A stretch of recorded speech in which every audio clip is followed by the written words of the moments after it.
میرے لیے تو اسلام آباد آنا اس وقت خطرہ ہے. انہوں نے کہا مجھے آئیڈیا ہے آپ نہ آئے, بندہ رکھا ہوا ہے کام پہ یا ایک آپ کے بندے کے ساتھ آپ کا ایک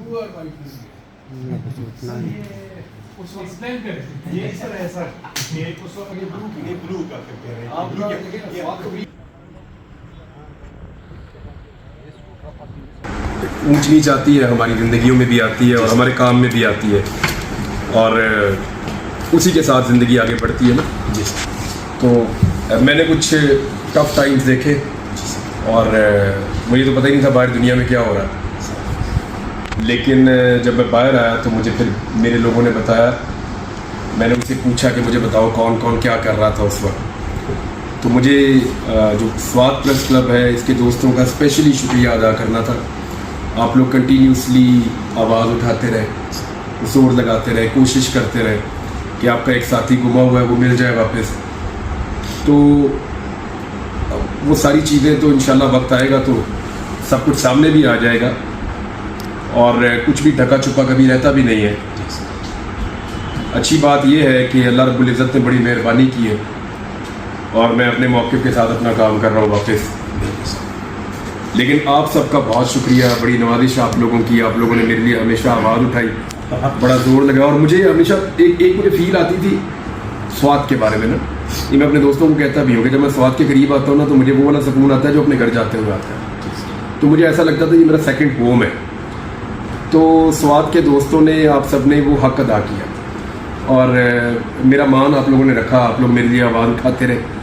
اور مجھے میری فیملی نے بتایا کہ سب سے زیادہ شیر دادا بھائی, آپ لوگ, آپ کی ساری ٹیم, آپ لوگ یہاں سے اکثر آواز اٹھاتے تھے, زور لگاتے تھے کہ ہمارا ایک آدمی مسنگ ہے, اس کو ڈھونڈو, لے کر آؤ, کدھر ہے, کہاں گیا, کون لے گیا.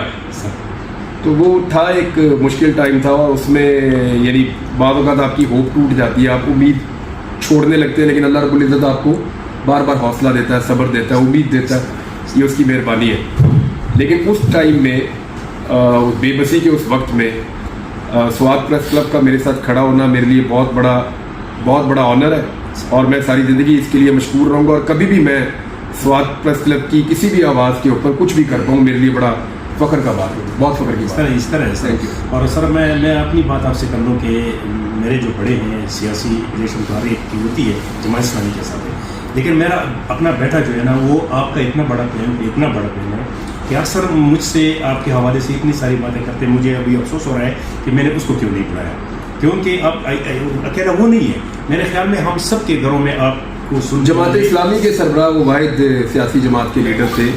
ویسے تو بہت لوگ ملنے آئے لیکن وہ مجھے ملنے آئے تھے جب میں رہا ہو کر واپس آیا اغوا سے. تو اس وقت راجو لک صاحب تھے, وہ تشریف لائے تھے میرے گھر, مجھے آ کر ملے تھے اور انہوں نے بڑا افسوس کا اظہار بھی کیا تھا. تو اپنے بیٹے کو میری طرف سے پیار کیجیے گا. بہت شکریہ. اور رسول صاحب میں کیا بولوں گا, آج چونکہ بھائی کے ساتھ تو میں تقریباً 24 گھنٹے ہی رہتا ہوں, لیکن آج پہلی دفعہ چونکہ میں اس ادارے کا سربراہ ہوں اور یہ آئے ہیں تو میرے لیے اعزاز کی بات ہے اور فخر کی بات ہے کہ میرا بھائی آج اپنے بھائی کے مطلب ایک ادارے میں آئے ہیں. سوات پریس کلب پشاور کے بعد دوسرا بڑا پریس کلب ہے. 72 جو ہے نا ہماری ممبرشپ ہے اور یہ پریس کلب 1988 میں یہ اس کا جو بنیاد ہے, سنگ بنیاد وہ رکھا گیا تھا اور ہمارے بڑوں نے مطلب اس پر کام کر کے آج یہاں تک پہنچے ہیں کہ اس کے تقریباً 72 ممبرشپ ہے. تو اس میں تمام جو ہمارے پاس 2 حالے ہیں اور بڑی اس میں ایک میں 300 بندے آتے ہیں, دوسرے میں 500 آتے ہیں. تو ہم پریس کانفرنس بھی ریگولر مطلب یہاں پر جتنی بھی ہمارے لوگ ہیں وہ کراتے ہیں, کرتے بھی ہیں. ہم یہاں ہر قسم کی سہولت سوات کے عوام کے لیے ہم دے رہے ہیں. تو یہ ایک مطلب ایک ایسا ادارہ ہے کہ پروفیشنل ہے, ہر قسم کی سہولیات ہم یہاں کے عوام کو دے رہے ہیں. اور یہاں کے جو صحافی ہیں انہوں نے چاہے وہ کشیدگی ہو, چاہے وہ زلزلہ ہو, چاہے وہ سیلاب ہو, اس میں وہ بڑھ چل کر انہوں نے حصہ لیا ہے اور اپنے استطاعت سے زیادہ کام کیا ہے. اور یہی وجہ ہے کہ پورے پاکستان میں ہمارے خیبر پختونخوا کے جتنے صحافی ہے نامور, اس میں سوات کے صحافی بھی مطلب شمار کیے جاتے ہیں اور ان کا جان پہچان بین الاقوامی سطح پر ہے.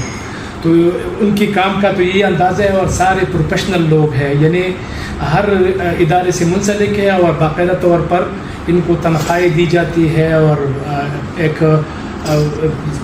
ادارے کے تحت یہاں پر وہ رجسٹر ہے. سوات پریس کلب جو ہے نا, یہاں پر جتنے بھی ہمارے ممبرز ہیں, اللہ سب کو زندگی دے, لیکن جو بھی ہمارا ساتھی وفات ہو جائے تو ہم 3 لاکھ روپے جو ہے نا اس کے بیوہ کو فنڈ کے طور پر ہم دیتے ہیں.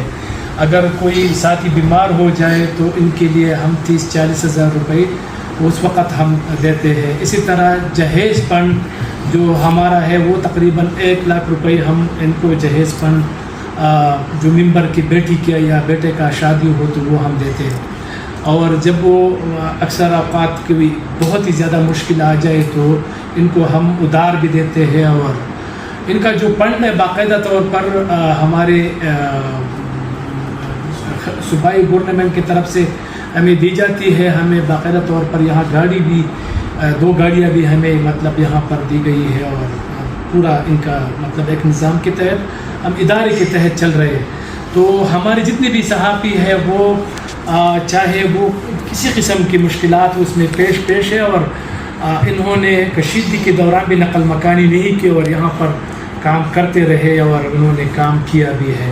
تو یہ ایک میں تھوڑا سا عرب کے ساتھ کرانا چاہتا ہوں. اور دوسری بات عمران ریاض بھائی کے حوالے سے تو میں یہی کہوں گا کہ انہوں نے بھی اپنا حق ادا کیا ہے. تقریباً گزشتہ 15 سالوں سے یہ سوات آ رہے ہیں اور یا 20 سالوں سے تقریباً, اور جب بھی یہ آتے ہیں تو سوات کے لیے آواز اٹھاتے ہیں, چاہے وہ کشیدگی کے دوران ہو, چاہے وہ عام حالات ہو, ٹورزم کے پروموشن ہو. تقریباً کوئی 3-4 سالوں سے تو یہ تو مسلسل سوات کے ٹورزم کے حوالے سے پیش ہے, بلکہ پورے پاکستان کے ٹورزم کے حوالے سے. لیکن جب یہ سوات آتے ہیں تو میں ان کو پکڑ لیتا ہوں اور اسی وقت ان کو کہتا ہوں کہ بھائی بتاؤ یہ جگہ کیسی ہے. تو ان کو میں مشکل میں بھی کبھی کبھی ڈال دیتا ہوں کہ کون سی جگہ سوات میں آپ کو خوبصورت لگتا ہے. تو یہ اس آسانی کے ساتھ مجھے سمجھاتے ہیں کہ بھائی یہاں پر ایک یونیک چیز یہ ہے کہ سوات کے جتنے بھی سیاحتی مقامات ہیں وہ ایک دوسرے سے مختلف ہے, یعنی یکسانیت نہیں ہے. آپ جس جگہ بھی جائیں گے تو وہ بالکل ڈفرینٹ ہے اور آپ وہاں پر خوش ہوں گے.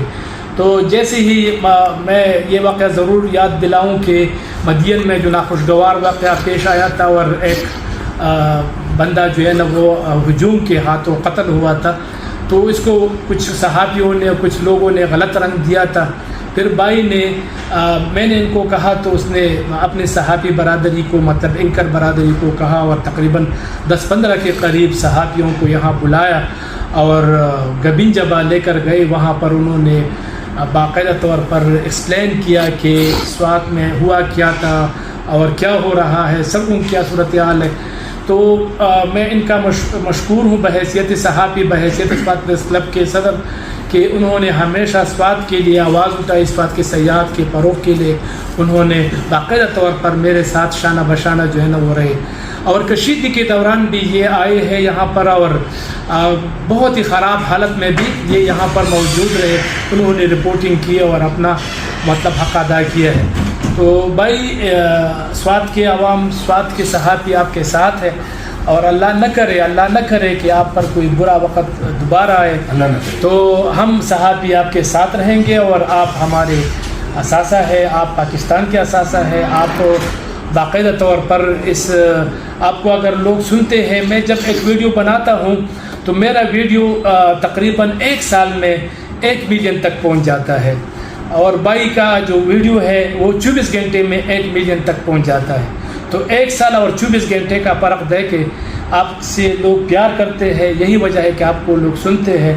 پہلے یہ کہا جاتا تھا کہ عمران ریاض کا جو چینل ہے وہ یوٹیوب والا جو ہے نا وہ سپورٹ کرتے ہیں اور اس کی وجہ سے چل رہا ہے. اب تو وہ بھی نہیں ہے, لیکن اللہ کا شکر ہے. نہیں وہ سپورٹ میرے ساتھ ہی ہے.